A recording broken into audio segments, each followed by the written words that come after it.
चलिए hello students, good evening. Start करते हुए देखो, हम लोग का लिमिट का अभी क्रम चल रहा है। लिमिट्स में आपको हम जो भी एक्स्ट्रा वैरायटी आपका 12 में था उसको से एक्स्ट्रा है उसको बताने की कोशिश कर रहे हैं। तो जिस क्रम में आपको एक ट्रिग्नोमेट्रिकल सीरीज का सम सिखाया है, फिर आपको ठीक है, इसके बाद आपका लेबनिज फॉर्मूला सिखा रहे थे। इसके देखा है integration as a limit of sum. तो ये नया टॉपिक नहीं है, हम लोग एक चैप्टर पूरा पढ़े हुए हैं। चैप्टर नंबर 49 जो था, एक्सरसाइज 49, इंटीग्रेशन का एक एप्लीकेशन था कि इंटीग्रेशन के मदद से कुछ इनफाइनाइट, सारे तो नहीं कर सकते, कुछ इनफाइनाइट सीरीज का सम आप आसानी से निकाल सकते हैं।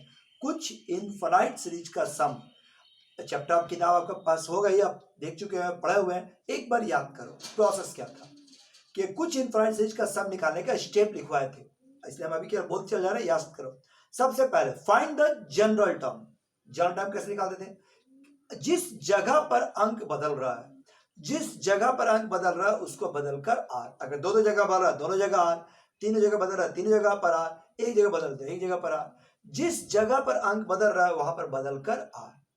कुछ आता है? देखो ऐसा कुछ सीरीज था, जैसे एक एग्जाम्पल आप रखिए बोर्ड पर, इस तरह का टर्म्स अड़ी, बस इस तरह का सीरीज का अगला हम लोग बात करें, सब निकाल रहे हैं। तो यहाँ पर देखो सब जगह पूरे टर्म में एन का एन आ रहा है, ऊपर वन है, केवल यहाँ पर जगह पर बदल रहा है। तो जहां पर अंक बदल रहा है उसको बदलकर आर। जनरल टर्म लिखने का तरीका था। तो जनरल टर्म्स याद करो, जनरल टर्म का तरीका 1 divide by n plus r, अड़ेगा 1 divide by n plus r. तो ये आपका जनरल टर्म निकालने का तरीका था। क्या यहाँ तक बात ठीक है? अब आप जनरल टर्म निकालने के बाद प्रोसेस क्या था याद करो।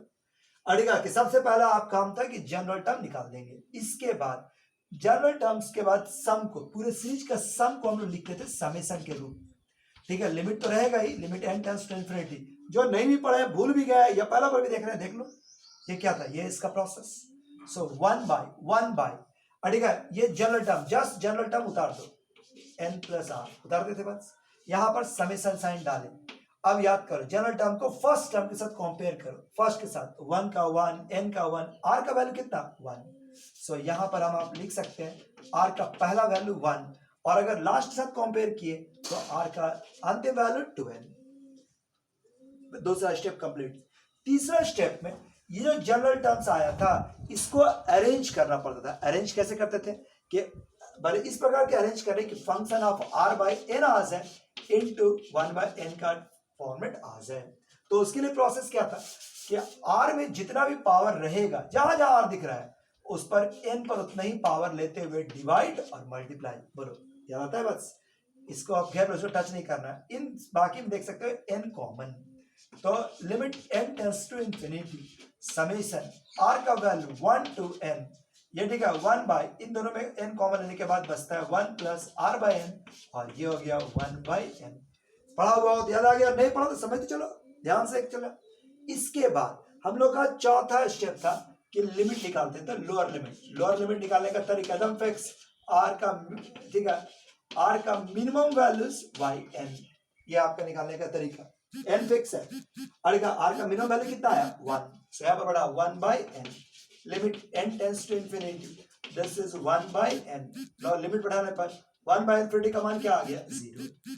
इसी प्रकार से अगर हायर लिमिट आप निकाल लेते हैं, limit n tends to infinity, r का maximum value by n, r का मैक्सिमम वैल्यू क्या आ गया 2n बाय n, काट देने से हो गया 2।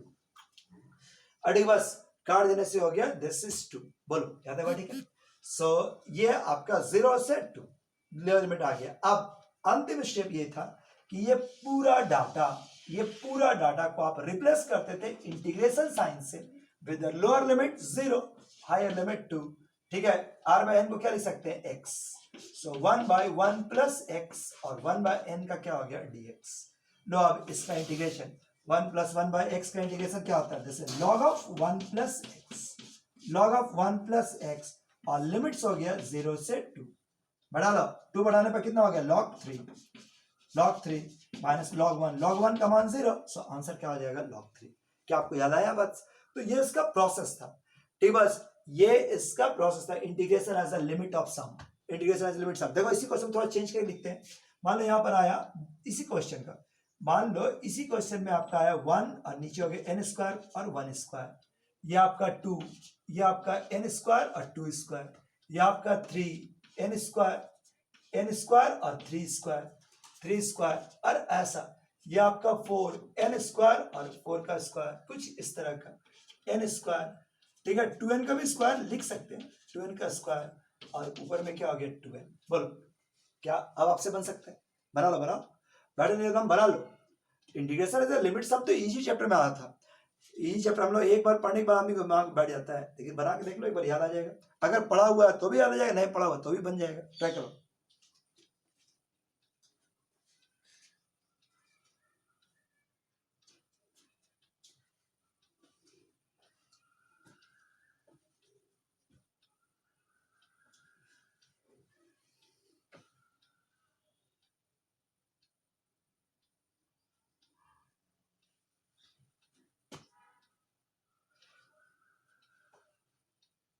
इसी में चेंज करें। देखो सबसे पहले जनरल टर्म में क्या है, देखो यहाँ पर दो जगह अंक बदल रहे हैं, यहाँ भी और यहाँ भी, तो हम क्या लिख सकते हैं r, यहाँ पर आपका n स्क्वायर और ये हो गया r स्क्वायर, ऐसा हो गया r और n square plus r square, ये बात ठीक है। इसके बाद सम के रूप में लिखना चाहते हैं, सम के रूप में, तो इसको अगर फर्स्ट के साथ कंपेयर करो तो r का वैल्यू कितना हुआ 1 स्क्वायर, नहीं r स्क्वायर बराबर 1 स्क्वायर है, मतलब r का वैल्यू 1, अभी भी 1, और लास्ट में आपका 2n, सब जो यहीं पर हो गया, ये आपका n स्क्वायर और ये r स्क्वायर था। तो तरीका वही, जितना पावर रहेगा n पर उतना ही पावर लेते हुए डिवाइड और मल्टीप्लाई। अच्छा फायदा हो गया हमको, जैसे n स्क्वायर r स्क्वायर और n square, r square n square और ये n स्क्वायर। ठीक है, ऊपर में केवल ऊपर में तुम्हारे पास क्या हो गया r, ऊपर को भी आपको n से डिवाइड और n से मल्टीप्लाई करना होगा।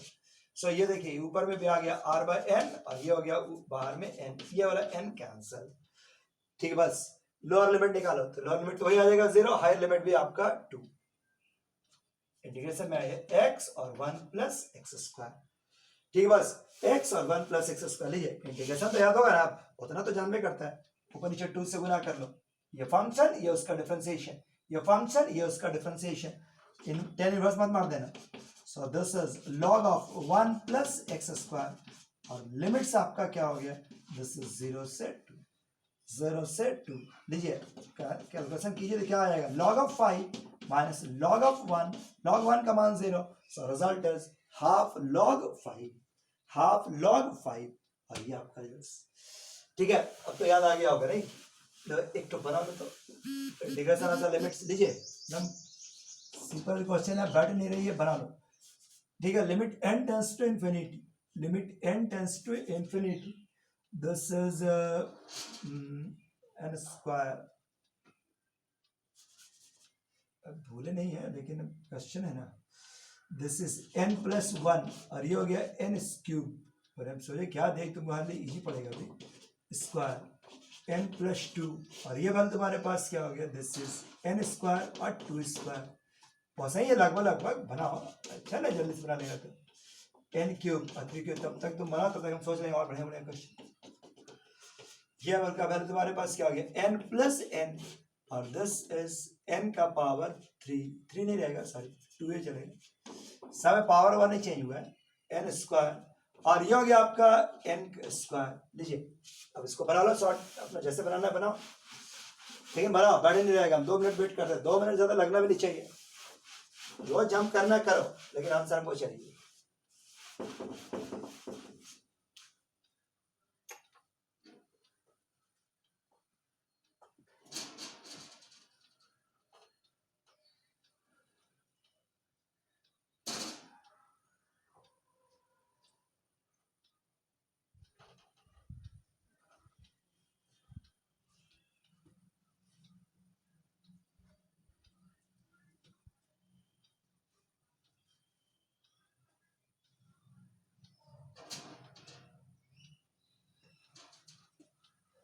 चलिए हो गया ना, तो हम चले शॉर्ट पे, देखो इसका जनरल टर्म्स क्या हो गया, n प्लस आर और नीचे n square plus R square.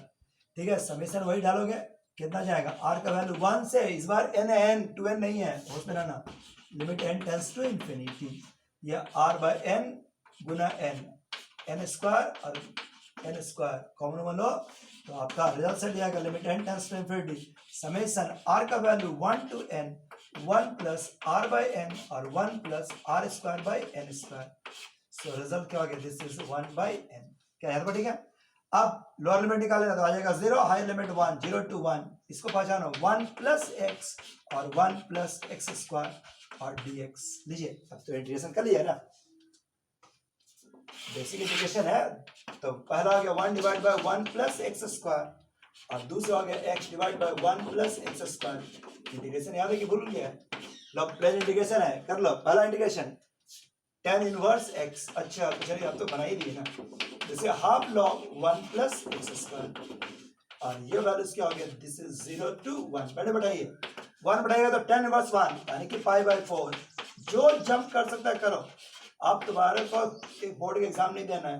tan inverse 0 0 और log 1 का मान हो गया 0। सो रिजल्ट क्या हो गया, दिस इज π/4 + हाफ log 2। ये आपका फाइनल आंसर। बताओ इतना आइडिया मिल जाता है। ठीक है, तो ये वाला आपका नहीं है, चाहो तो और प्रैक्टिस करना चाहो तो अपना एक्सरसाइज से देख लो, बुक से हो जाएगा।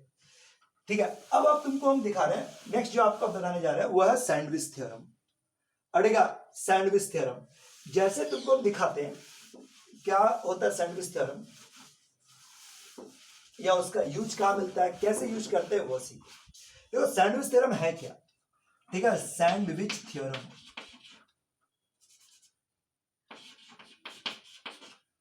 Sandwich TCH sandwich theorem.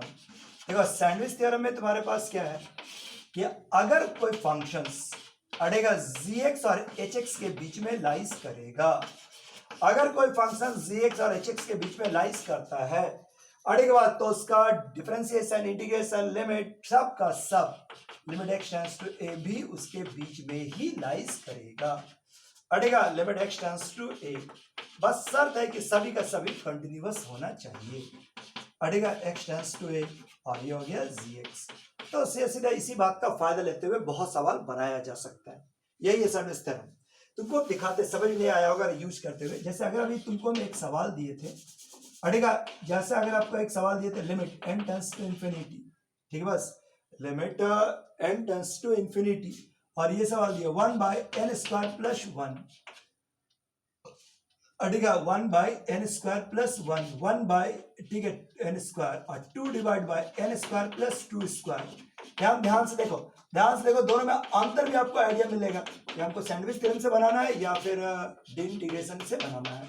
जैसे ये सवाल आपको हम दिए, हम लोग सभी आराम से बनाए, इसका जनरल टर्म निकाले, इंटीग्रेशन के बाद से निकाल दिए। बाय द वे यहां पर स्क्वायर नहीं रहता, बाय द वे स्क्वायर नहीं रहता, तब अड़ेगा बस बाय द वे ये टर्म में स्क्वायर नहीं होता तब क्या कर लेते हैं, ठीक बस तब आपके लिए प्रॉब्लम का बात है। ठीक बस तब आप इस सवाल को कैसे बना सकते थे, बोलिए, तब आपके लिए प्रॉब्लम था ना यहाँ पर, तो ये आपका प्रॉब्लम का चीज है, बात करें इस तरह का ये सवाल। देखो जैसे कि अगर मान लो आपका ये सवाल रहा 1/n² + 1, ठीक है, 1 बने ऊपर में 1 रहा, ऐसा रहा 2/n² + 2² रहा, क्या यहाँ तो ठीक है 3/n² + 3² रहा, वही नहीं लिख रहे हैं, देखो ना क्या लिखा ऐसा रहा, तो आप आराम से सवाल डिफरेंट इंटीग्रेशन बना दे। लेकिन बाय द वे ऊपर सब में 1 हो जाए, ऊपर सब में 1 हो जाए। अब अगर आप जनरल टर्म लिखिएगा भी तो क्या आ जाएगा n² + r²,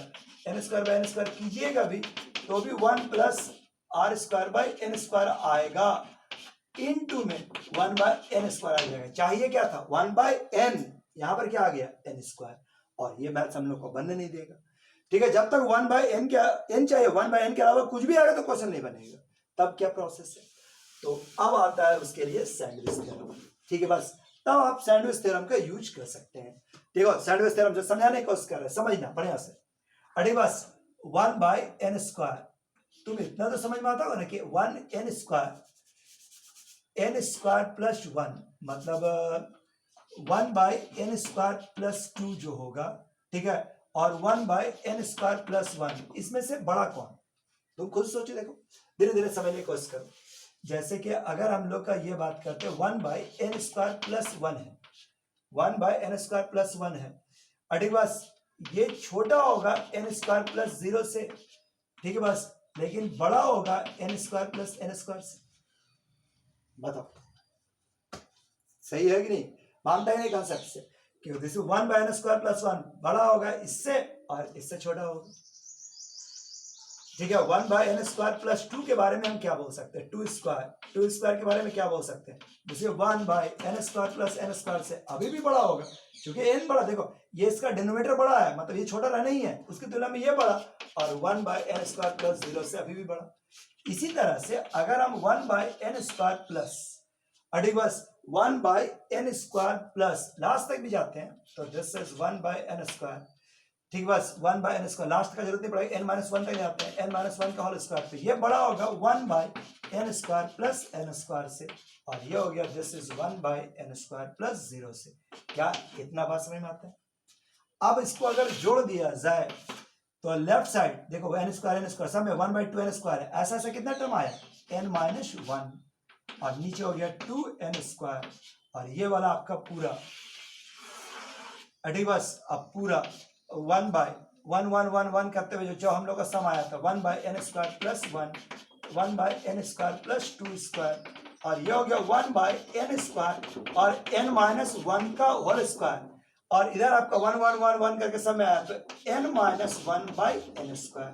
बोलो याद है? ठीक है, लास्ट वाला को इन्वॉल्व कर देते हैं, ठीक है, 1/n² दोनों तरफ जोड़ दिए, जोड़ने में तो इनइक्वालिटी पड़ता नहीं है, तो 1/2n² तीनों में जोड़ दिए, 1/2n² जोड़ दिए, और ये 1/2n² जोड़ लिए।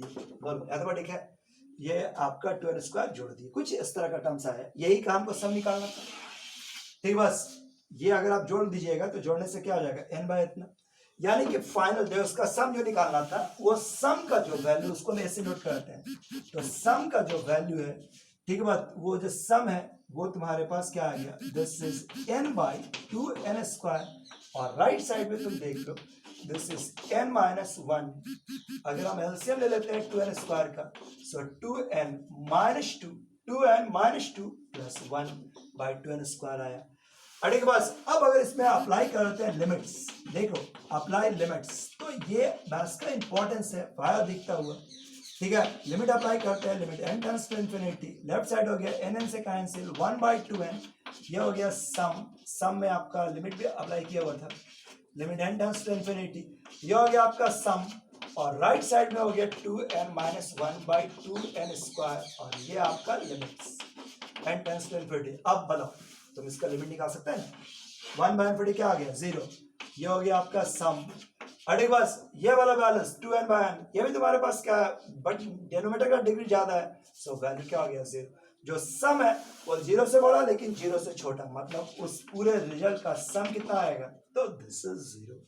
तो ये सैंडविच थ्योरम का फायदा है, सैंडविच थ्योरम का फायदा है कि आप इस तरह का सवाल डिस्कस कर सकते हैं, ठीक है। बस और एक एग्जांपल देखो, ताकि सैंडविच थ्योरम समझ में आए, ठीक, बस सैंडविच थ्योरम समझ में आ जाएगा आपको। जैसे ये एक सवाल देखो, limit n tends to infinity, एक तो आपने बना लो तो n/n² प्लस 1, n/n² प्लस 2, देखिए n/n² प्लस 3, यहाँ पर स्क्वायर वाला तो बना लेते, लेकिन स्क्वायर नहीं है, बल्कि कुछ इस तरह का टर्म, चलो बना लो जल्दी से।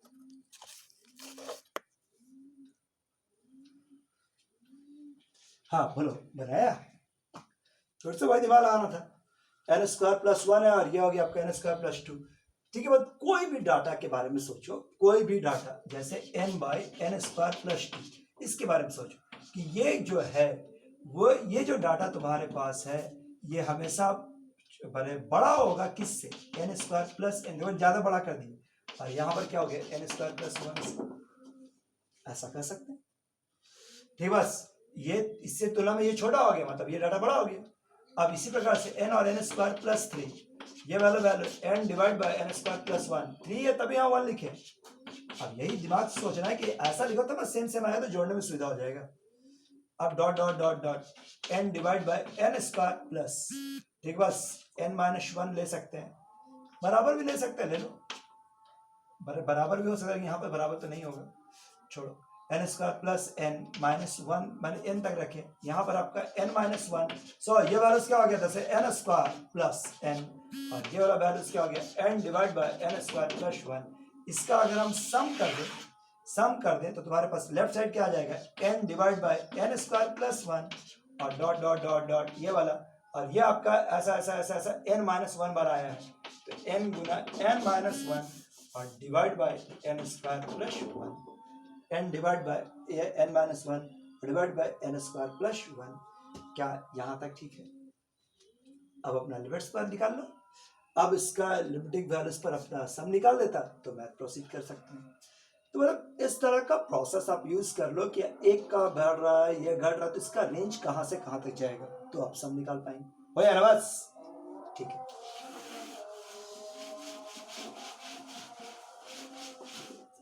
देखो ये एक सवाल देखो तो ये कैसे बनेगा, x square 2 plus sine square x और बटा में क्या है x प्लस 100 और लिमिट एक्सटेंड्स टू इंफिनिटी दिया है, बोलो बनेगा? देखने में कितना खतरनाक लग रहा है, जबकि थोड़ा सा ध्यान दो, ये साइन स्क्वायर एक्स है, साइन स्क्वायर एक्स का रेंज क्या होता है, साइन स्क्वायर एक्स का रेंज होता है 0 to 1, -1 से 1 नहीं, साइन एक्स का नहीं बोल रहे, साइन स्क्वायर एक्स है। अगर हम इसमें 2 जोड़ दें, अगर हम दोनों तरफ 2 जोड़ दें तो 2 प्लस साइन स्क्वायर एक्स हो जाएगा, और इधर कितना हो जाएगा 3, एक्स स्क्वायर से गुना करते हैं, एक्स स्क्वायर पॉजिटिव नंबर है इसलिए कोई फर्क नहीं पड़ता है, एक्स स्क्वायर से गुना कर दिए, एक्स बाय 100 से एक्स पॉजिटिव नंबर है ही, उसे डिवाइड भी कर दें तो बस को अंतर नहीं पड़ता। अब तो आपको भी आइडिया मिल गया होगा कि हम लिमिट अप्लाई कर दें तो आंसर जो आएगा दोनों तरफ आएगा वही वाला आंसर आता है, हो जाए बस। इस सवाल को देखो, limit n tends to infinity, greatest integer of x, greatest integer of 2x, greatest integer of 3x, अटिका greatest integer of nx, n square. बताओ, तुम वेट नहीं कर, बहुत ही मजेदार सवाल है। अगर तुम सैंडविच थ्योरम नहीं जानते तो ये सवाल के बारे में सोच ही नहीं सकते, ना क्रिटिकल पॉइंट निकाल सकते, ना कुछ भी नहीं सोच सकोगे। तो तुम देखो, कोई भी ग्रेटेस्ट इंटीजर का एक खासियत होता है कि this always lies between x minus 1 to x, ये हमेशा इसके बीच में आएगा ही आएगा। कोई भी नंबर उठा के देख लो, हर बार यहाँ बराबर दिए, यहाँ बराबर नहीं दिए, ऐसा ही होगा 100%। अब यही इसका फायदा है, ठीक बस। तो अब सोचो ऐसा है, यहाँ पर 2x क्या हो जाएगा, दिस वन इज 2x और ये हो गया 2x minus 1, this is 3x और ये वाला क्या हो गया 3x और ये हो गया 3x माइनस 1। और अब आप इसको जोड़ दो पूरा फाइनली, तो इधर तुम्हारे पास ये सम लाइज कर रहते सम, और इधर तुम्हारे पास क्या होगा 1x 2x 3x, x common ले ले तो 1 2 प्लस 3 से लेकर n तक, और इधर हो गया आपका 1 1 1 1 n टाइम्स, ये x common, this is 1 plus 2 plus 3, ठीक है। अब तुम लिमिट अप्लाई कर दो, सो यहाँ पर आपका लिमिट अप्लाई करो, n टेंड्स टू इंफिनिटी, बटा में स्क्वायर है तो n स्क्वायर से डिवाइड भी कर लो, ये आपका n स्क्वायर है, ये आपका n स्क्वायर है, limit n tends to infinity, समझ लो। बोलो यहाँ तक ठीक है? यहाँ तो ठीक है बस। इसका तो समझाना बचाना है ना, इसका जान इधर मिटाए, इसका तो समझाना पहचाना है, इसका सम आपका जाना पहचाना है, तो आप इसका सम निकाल लीजिए। क्या होता है, so limit n tends to infinity, n tends to infinity n गुना n plus 1 by 2 x minus n और बटा में n स्क्वायर है, तो ऐसा कुछ बीच में आपका सम जिसका आपको फाइनल निकालना है, और राइट साइड आपका n और n plus 1 by 2 this by n square.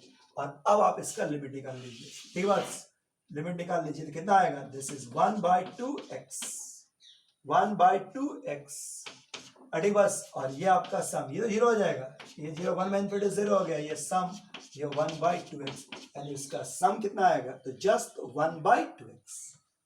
याद है, ठीक है?